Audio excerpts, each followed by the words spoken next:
अधहत के बेटी अदू कदू महानाग श्रीनाग 5 फूट टोक द बरसी दिया पट्टा फेरू दय सन भाग लीली सन सोहाग दय के पबनैतिन के गायदान बैर मान बैर संजत बैर सोहाग बैर आधार सोन जगत गोसाउन काश कामनी पताल जामनी विजय कुमार के बहिन अधहत के बेटी अदू कदू महानाग श्रीनाग बता कहीं पहले प्रसाद पट्टा फेरू दैसन भाग लीली सन सोहाग दै के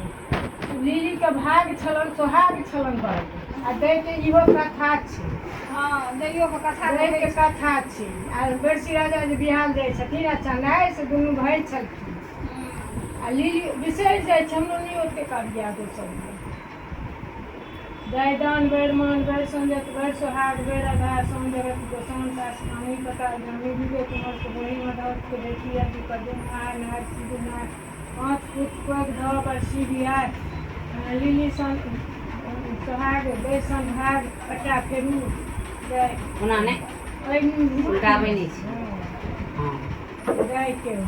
हमरा से उल्टाबै नहि छै ई पट्टा ना ऐसे लऽ के ओइ पे नहि एही पर ने एके एकरे हाँ अहाँके 3 बेर उल्टा उल्टा कहियो मारिए एगो दूगो जे आबैए से सौस कहलिए ने सौस लग सौस कहले सास को अबे जिनका अबे जिनका से एता किया नहीं सुन एबे सीखै छै रब से सुप्री सौसे चटा चटी की लट छिलकावे मोर मैं तो पूछे जे गोरी पर स्वामी कौन भरेश पान खाए मुख छोले डंटा हाथी मार करे बलमंटा सिंह मार के करे सियारी कई पुरुष के हम बोला अरे अरे परदेसिया जो सरदेसिया ई फूल फूले कनैला से फूल भयो आषाढ़ किया गयो कटकनिया अब के झिकत डोर अदम पोखर कदम फूल नन हाथी करे कलोल गोरी गे तू दह के गोरी द पुष्कर असलाम तेरे छतिया कदम फुलाई छौ कर बबना के दान बबना रेलक बबना तोरे ने किछ ज्ञान पहले खेलक चढ़ै चुनमुनी तखन गृहस्थ लेबान हर जोतल हर बाबा भैया छिटल साड़ी धान पहिने खेलक चढ़ै चुनमुनी तखन गृहस्थ लेबान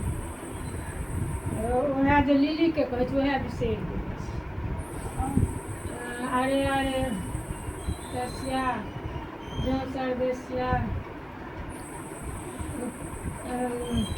शुक्ला खानू लैग हम शुक्ला तू शुक्ला को